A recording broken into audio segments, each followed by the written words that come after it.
Hi అండి, welcome back to my channel. కాసేపట్లో బయటికి రాబోతున్న హీరో పేరు రామ్. నేను వాడి మామ్. ఈరోజు రామ్ 4th బర్త్డే. సో వాడికన్నా ముందే లేచి చిన్న సర్ప్రైజ్ ప్లాన్ చేశాను. ఆల్మోస్ట్ 1 అవర్ పైనే పట్టింది నాకు. రామ్ ఫ్రెండ్ కూడా వచ్చేసింది వాడికి విష్ చేయడానికి. ఇంకా వాడు లేవడమే ఆలస్యం. మొత్తానికి లేచాడు, బట్ బయటికి మాత్రం రావట్లేదన్నమాట. వచ్చి ఎత్తుకో మమ్మీ అని లోపల నుంచే పిలుస్తున్నాడు. వాడికి అలా అలవాటు. డైలీ మార్నింగ్ లేవగానే నేను కానీ వాళ్ళ డాడీ కానీ ఎవరో ఒకరు ఎత్తుకొని కొద్దిసేపు ప్యాంపర్ చేశాక వాడి డే స్టార్ట్ అవుతుంది. మొత్తానికి ఏదో ఒకలా కన్విన్స్ చేసి బయటికి రప్పించాను.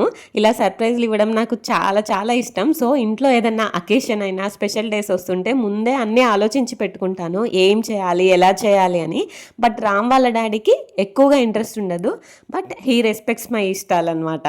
సో ఖచ్చితంగా హెల్ప్ చేస్తారు. ఐడియాస్ నావే అయినా ఇంప్లిమెంటేషన్లో మాత్రం ఖచ్చితంగా తన హెల్ప్ ఉంటుంది. సో అది మొత్తానికి రామ్ బయటికి రావడం, షాక్ అవ్వడం, గిఫ్ట్స్ అన్బాక్సింగ్ ఇవన్నీ జరుగుతున్నాయి.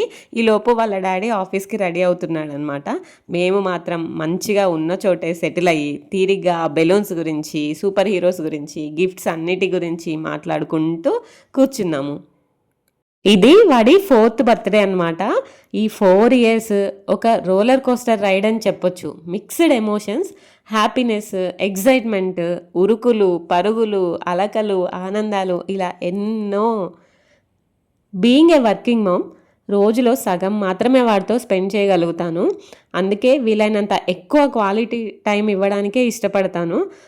ఎంత టైం స్పెండ్ చేస్తున్నాం అనేది కాదు, ఎలా స్పెండ్ చేస్తున్నాం అనేది చాలా ఇంపార్టెంట్. ఏముందండి, కళ్ళు మూసి తెరిచేలోపు ఎదిగిపోతారు. తర్వాత మనకి టైం ఉన్నా వాళ్ళకి మాత్రం టైం ఉండదు మనతో ఉండడానికి. సో ఇంకా వాళ్ళ డాడీని ఆఫీస్కి పంపించేసి మేము రెడీ అయిపోయాము. పిల్లల్ని పెంచే విషయంలో మా ఇద్దరివి 2 కంప్లీట్ డిఫరెంట్ స్ట్రాటజీస్ ఉంటాయి, డిఫరెంట్ మైండ్ సెట్స్ ఉంటాయి అనమాట. రామ్ వాళ్ళ డాడీకేమో మనం ఎలా అయితే పెరిగామో అలాగే పెరగాలి, అవన్నీ వాళ్ళు కూడా చూడాలి, అక్కడి నుంచే 0 నుండి అన్నీ తెలుసుకోవాలి అని వాళ్ళ డాడీది.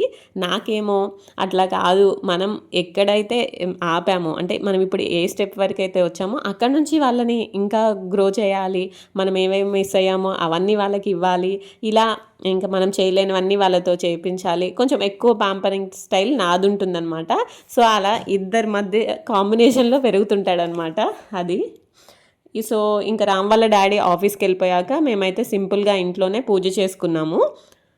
నెక్స్ట్ స్కూల్కి వెళ్ళి చాక్లెట్స్ పంచడము, తర్వాత వాడి కొంతమంది ఫ్రెండ్స్ క్రచ్లో అట్లా వాడి పార్క్లో కొంతమంది ఫ్రెండ్స్ ఉంటారు డైలీ ఆడుకునే వాళ్ళు, వాళ్ళకి చాక్లెట్స్ పంచడము, ఇది ప్లాన్. నిన్న ఈవినింగ్ ఆల్రెడీ స్కూల్లో కాదు, డాన్స్ క్లాస్లో చాక్లెట్స్ పంచేసాము. కేక్ కటింగ్ కూడా అయిపోయింది, సర్ప్రైజ్ కేక్ కటింగ్. అది ఎవరైనా మిస్ అయితే చూడండి, నిన్నటి వీడియోలో పెట్టాను.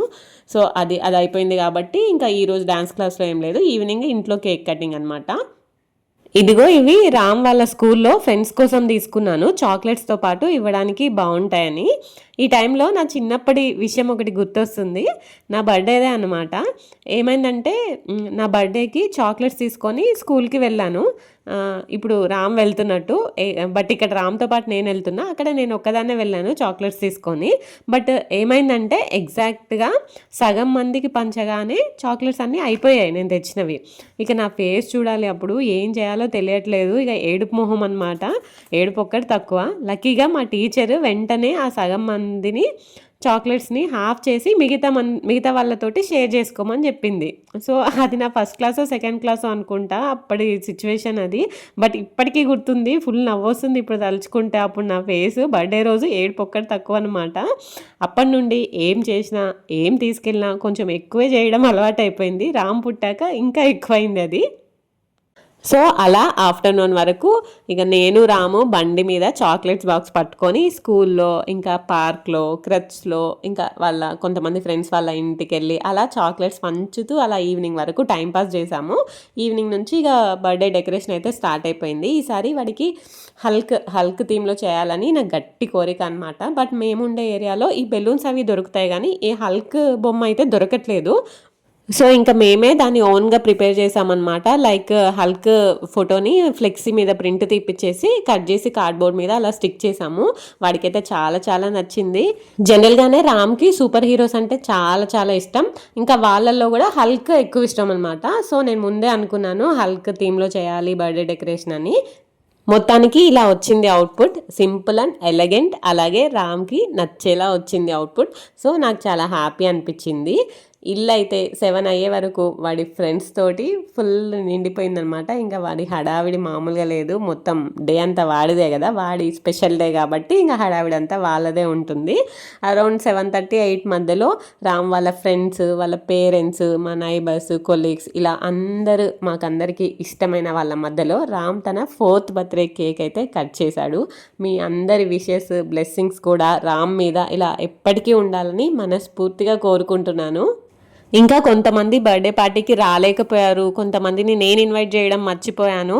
ఇలా చాలామంది, కొంతమంది ఏమో లాంగ్ డిస్టెన్స్లో ఉన్నారు. ఇలా చాలామంది వెల్ విషెస్, రిలేటివ్స్ ఫోన్లో మెసేజెస్లో మాత్రం చాలామంది విష్ చేశారు. అందరికీ thank you, thank you, thank you so much. మీ అందరి బ్లెస్సింగ్స్ ఎప్పుడు ఇలాగే ఉండాలి రామ్ మీద. అలాగే రామ్ కూడా వాడి లైఫ్లో కోరుకున్నవన్నీ జరగాలి. దానికి సపోర్ట్గా నేను ఎప్పుడూ హ్యాపీగా హెల్తీగా ఉంటూ వాడిని హ్యాపీగా హెల్తీగా చూసుకోవాలి. అంతే ఇంకా ఈ video. Bye bye, take care.